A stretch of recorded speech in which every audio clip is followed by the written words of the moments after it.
নমস্কার বন্ধুরা, মালা রান্নায় স্বাগতম।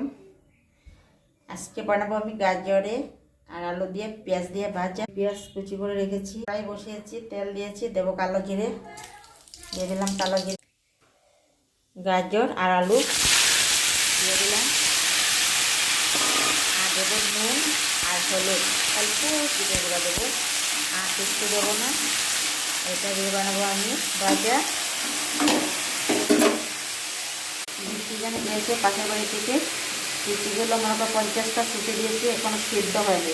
পাটায় বেটে দেবো, তারপরে এটা দিয়ে ডাল বানাবো। দেখতে থাকুন আপনারা পুরো ভিডিওটা। অবশ্যই লাইক কমেন্ট শেয়ার করবেন।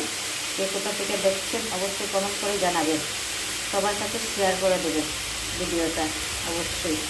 অন্ধকার হয়ে গেছে, এই যে তখন বাজারটা কি সুন্দর হয়েছে, খুব ভালো লাগে এই বাজারটা খেতে। অবশ্যই খেয়ে দেখবেন বন্ধুরা, লাইক কমেন্ট শেয়ার অবশ্যই করবে।